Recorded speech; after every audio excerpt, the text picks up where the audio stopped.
Hola, buen día. El día de hoy, junto con mi grupo, el cual está conformado por Laura Cayero Martínez, Karen Vázquez Toledo, Sergio Tenorio Satizábal, Benas Hurtado Mosquera y quienes habla Valeria Rivera Guzmán, les hablaremos un poco sobre la gerencia renal. El contenido que se manejará será el siguiente. Primero se hará una breve introducción, posterior a esto se hablará sobre el objetivo y en el marco teórico encontraremos básicamente que el tema se va a desarrollar de la siguiente manera. Primero se hablará sobre el desarrollo embrionario de las estructuras afectadas, la descripción clínica de las estructuras anatómicas afectadas, junto con esto con la alteración fisiológica de cada anomalía y malformación o malformación. Relación genética y no genética, factores relacionados con la agenesia renal, imágenes clínicas o esquemas relacionados, diagnóstico y por último la correlación histopatológica o morfofuncional. Y para terminar, lo que vienen siendo las conclusiones. Bueno, ahora les voy a hablar sobre la introducción de nuestra investigación. Entonces, tienen en cuenta que la agnesia renal es una malformación congénita, que eso es causado por la ausencia de uno o ambos riñones al momento del nacimiento, el cual puede presentarse en forma unilateral o bilateral. Esta anomalía tiene un impacto significativo en el desarrollo del sistema renal y puede influir de manera considerablemente negativa. Por esa razón, pues considerablemente negativas, llegando a poder afectar pues la vida de la persona que tenga la anomalía, debido a que los riñones pues desempeñan unas variadas funciones esenciales como la filtración de desechos, bueno, entre otros. Por esa razón, la investigación se centra principalmente en analizar a fondo las causas, características y consecuencias de esta condición, destacando su relevancia clínica y las posibles implicaciones que tendrá para la salud. El objetivo es realizar un análisis exhaustivo sobre la agnesia renal, abarcando desde su desarrollo embriológico y las estructuras anatómicas afectadas hasta las alteraciones fisiológicas asociadas, esto con el fin de poder comprender en gran profundidad esta anomalía congénita. Hablando como tal de lo que viene siendo el marco teórico, tenemos primero el desarrollo embrionario de las estructuras afectadas. Durante el plegamiento del embrión, en el plano horizontal, el mesenquima se va a desplazar y va a perder contacto con lo que vienen siendo los somitas. Y a su vez, a cada lado de la aorta van a aparecer una elevación longitudinal del mesodermo intermedio. Este mesodermo intermedio se encuentra entre el mesodermo paraxial y el mesodermo lateral. ¿Pero por qué es tan importante este mesodermo intermedio? Resulta que el mesodermo intermedio se va a encargar de la formación como tal de lo que vienen siendo los riñones. Pero no solo de los riñones, sino que también de la cresta urogenital que da origen al sistema urinario por medio del cordón nefrogénico, mientras que su otra porción va a dar origen al sistema genital que es la cresta gonadal. Vamos a observar que lo que viene siendo la formación como tal del riñón definitivo no se da ahí mismo, sino que debe pasar por unas etapas embrionarias que van a encargar de desarrollar tres conjuntos de riñones sucesivos. El primero, el pronefros, que va a ser rudimentario, el segundo, el mesonefros, que es un riñón temporal y funcional en la vida fetal, y el metanefros o primordio de los riñones permanentes que está formado a partir de dos estructuras que mencionaremos más adelante. El pronefros en sí va a ser una estructura que se va a formar muy cefálicamente a lo largo del cordón nefrogénico y además tiene una aparición demasiado temprana alrededor de lo que viene siendo la primera semana y su vida es muy corta, siendo de esta manera que cuando llega a su fin su vida va a tener una regresión, lo que va a causar que desaparezca completamente. Va a ser no funcional. ¿Qué quiere decir esto? Dado que su aparición es muy temprana y por ende la carga genética no va a estar tan concentrada, va a causar básicamente que este no sea funcional y que no pueda producir orina, que no pueda participar en la formación de orina. Pero el hecho de que este no participe en lo que viene siendo la formación de orina no le quita su importancia, porque este va a formar estructuras que serán de importancia para la formación posterior de lo que viene siendo el riñón definitivo. Resulta que desde el pronefros en su interior se va a comenzar a dar un conducto que se empieza a ir hacia sentido caudal. Este conducto proneférico con el paso del tiempo va a desaparecer, pero dejará un espacio que será más largo que lo que viene siendo el cordón nefrogénico y que va a formar lo que viene siendo el conducto mesonéfrico. El mesonefros, perdón, este órgano tiende a desaparecer en el tercer mes, operando desde lo que viene siendo la cuarta semana del desarrollo hasta la onceava, doceava semana del desarrollo. Su funcionamiento va a ser temporal, pues algunas nefronas y componentes encargados de la producción de orina van a iniciar su formación como tal en el mesonefros. Resulta que lo que viene siendo el conducto mesonéfrico que se formó anteriormente, este se va a encargar, se va a transformar, porque resulta que en su parte terminal va a tener unas dilataciones que van a estar dando origen a lo que viene siendo el glomérulo renal, el cual es fundamental en la producción de las nefronas, que es la unidad funcional del riñón. Aunque el mesonefro va a generar orina gracias a la producción de las nefronas, no va a ser un órgano definitivo, va a ser temporal, debido a que la orina también será primitiva. Pues resulta que el ultrafiltrado generado no va a ser tan preciso.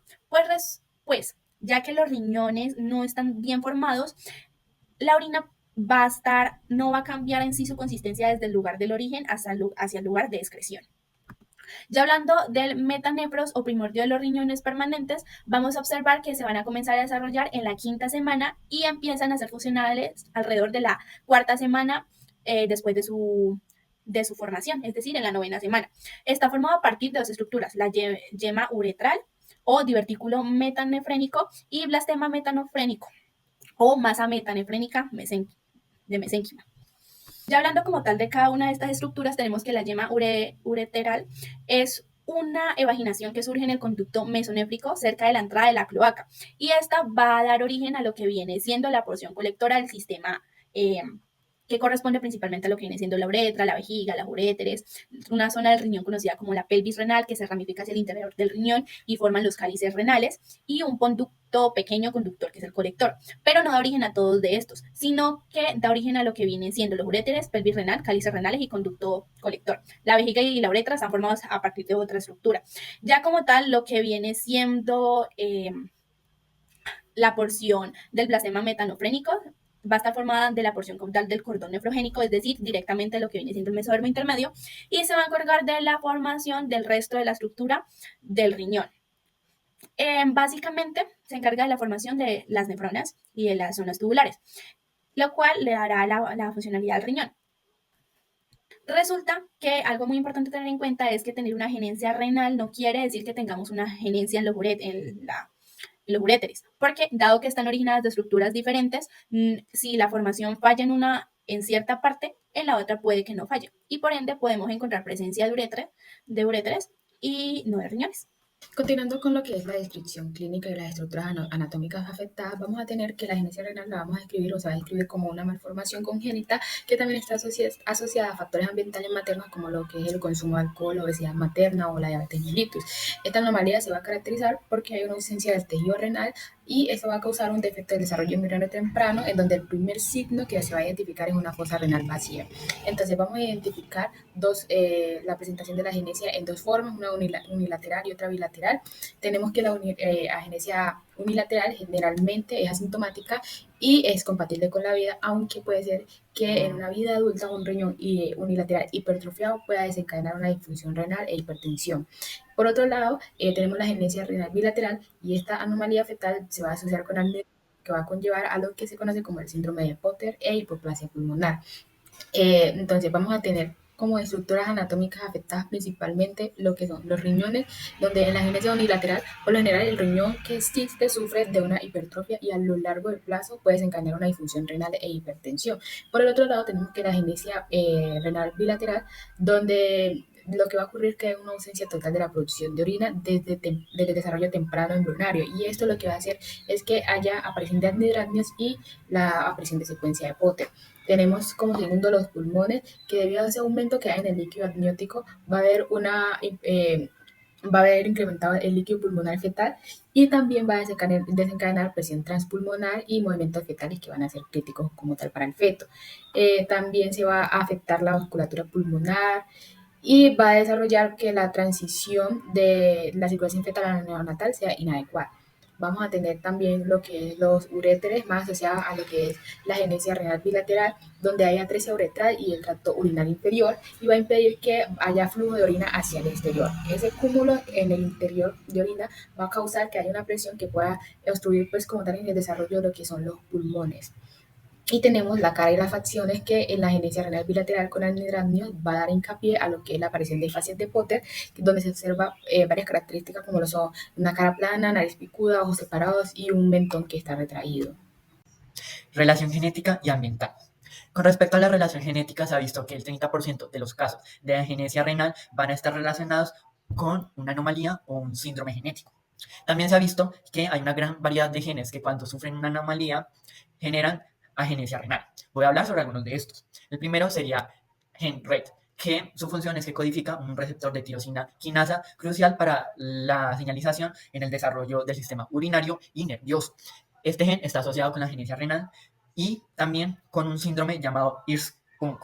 Seguimos con el gen BMP4, que lo que hace es que ayuda a la formación de los órganos durante el desarrollo embrionario. Este gen cuando muta genera la agenesia renal, pero también defectos en las extremidades. Seguimos con el tercero, que es FRAS1, que lo que hace es que codifica una proteína extracelular que regula la interacción entre el epitelio y el mesénquima. Seguimos con el FREM2 y FREM1, que tienen la misma función, que lo que hace es que codifican una proteína implicada en la adherencia celular durante la formación, pues, de las estructuras embrionarias. Estos tres genes, o sea, el FRAS1, el FREM2 y el FREM1, cuando sufren una mutación, generan el síndrome de Fraser, y este síndrome causa la agenesia renal. Seguimos con el PAS2, que su función es que regula el desarrollo del sistema renal y óptico. Cuando este gen muta, lo que hace es que se genera el síndrome de coloborma renal, que incluye la agenesia renal y también malformaciones oculares y pérdida auditiva. Entonces, seguimos ya con el UPK3A, que lo que hace es que codifica una proteína de la membrana apical del epitelio urinario. Y pues cuando este gen muta, pues está relacionado con defectos del tracto urinario. Ya después seguiríamos con lo que sería factores genéticos con anomalías, que serían pues estos como genes que cuando sufren la anomalía solo producen agenesia renal, que sería el FG-F20, el ITGA8, el GREB1L, el GFRA1, el NPNT, el LHX1 y el WT1. También existen factores genéticos con síndromes. Es decir, son esos síndromes que tienen agregado la agenesia renal, pero como si fuera un síntoma. Entonces sería el síndrome acrorenal ocular, que pues sería con el gen SALL4, el síndrome branquio-otorrenal con el gen EYA1, el síndrome Pallister-Hall con el gen GLI3 y el síndrome de Fraser, que ya fue mencionado antes. También ya tendríamos pues, los factores ambientales, que serían pues estos factores ambientales maternos que pueden como aportar al riesgo del desarrollo de agenesia renal. Entre estos factores sería exposición a fármacos y toxinas, como pues el consumo de alcohol y tabaco, obesidad materna y... Ahora les voy a hablar sobre los factores relacionados con la aparición de la anomalía, en este caso con la agenesia renal. Hay varios factores que están relacionados con la anomalía, como principalmente varias mutaciones genéticas, también hay síndromes que están asociados con esa anomalía, también la consanguinidad y por último algunos errores en la embriogénesis. Bueno, por parte de las mutaciones genéticas, tienen en cuenta que se han identificado distintas variantes patogénicas en variados genes y debido a esto pues han estado básicamente asociados con la agenesia renal, especialmente en su forma bilateral. Por otra parte, pues están los síndromes asociados. Dentro de esos están pues el síndrome de Fraser, el síndrome de DiGeorge, el síndrome de branquio-otorrenal, síndrome de Pallister-Killian y síndrome de Townes-Brocks. Por ende, les voy a hablar pues sobre cada síndrome, principalmente pues al síndrome de Fraser. Este es un síndrome en el cual se generan unas mutaciones en distintos genes, los cuales afectan la formación del brote ureteral y el desarrollo renal, lo que genera la agenesia renal. Por otra parte está el síndrome de DiGeorge, en el cual se afectan genes implicados en el desarrollo de los arcos faringios. Y esto pues también incluye estructuras renales, las cuales afectan su desarrollo. El siguiente síndrome es el branquio-otorrenal. Este es un síndrome que interrumpe la regulación del desarrollo de los sistemas pues, branquial, auditivo y dentro de ese está el renal. Por ende pues se genera la agenesia renal, se genera y se desarrolla esta anomalía.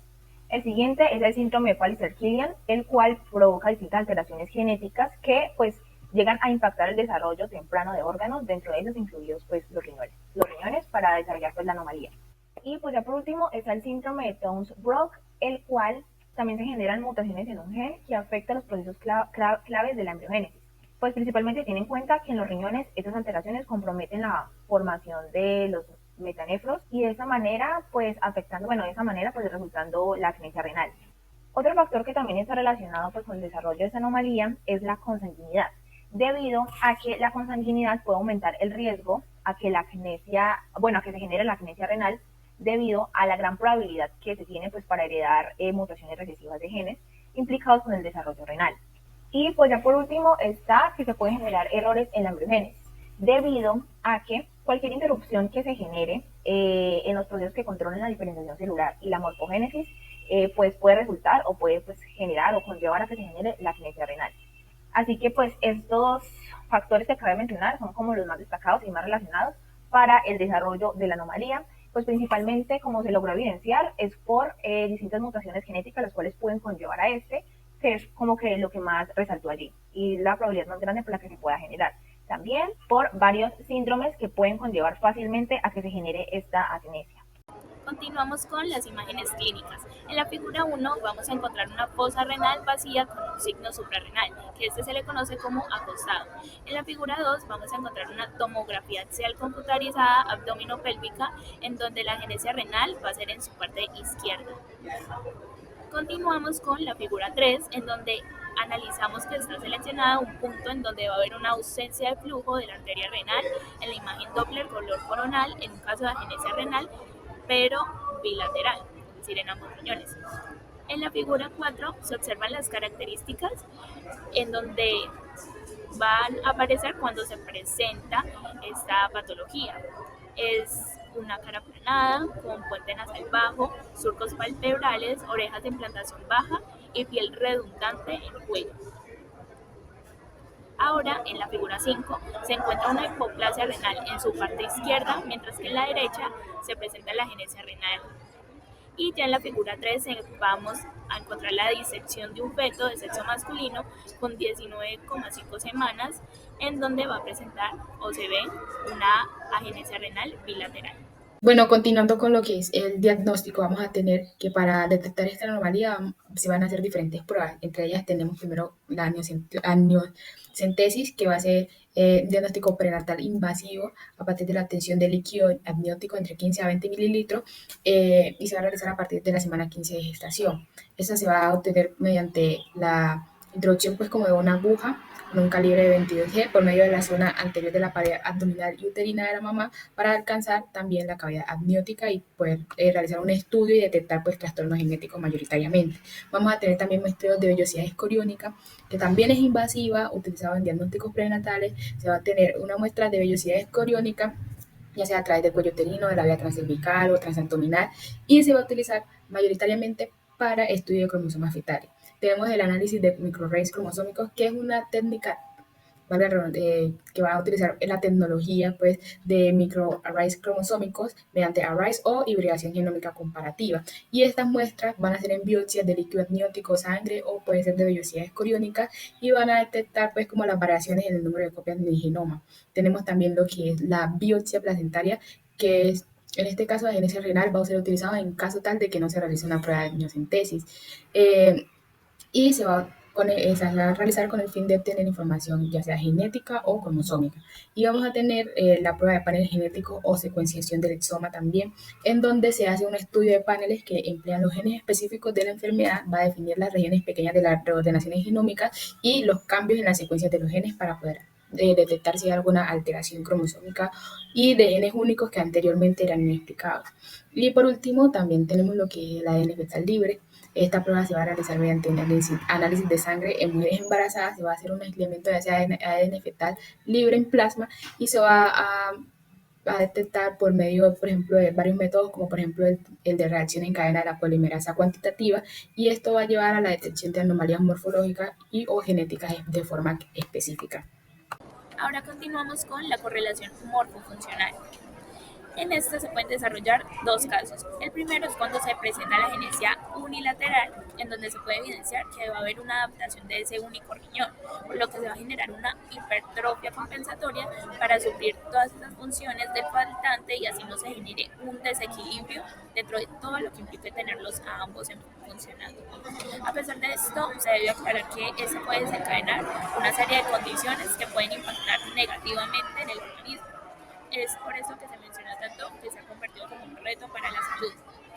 En cuanto a la agenesia renal bilateral, es el ser un medio imprescindible para tantas cosas como mantener y regular el organismo.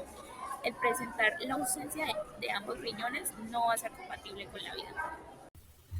En conclusión, la agenesia renal es una anomalía congénita que arriesga el desarrollo normal del sistema urinario, con problemas significativos pues, en la calidad de vida del paciente. La agenesia unilateral suele ser asintomática y es menos grave. Además, hay presencia del uréter, mientras que de la bilateral está asociada con una alta mortalidad debido a complicaciones como el síndrome de Potter. El diagnóstico temprano, basado en estudios genéticos y prenatales, son importantes para generar estrategias de manejo oportunas. También comprender los factores que implican la agenesia renal permitirá una mejor atención y seguimiento a largo plazo para mejorar los resultados de los pacientes afectados.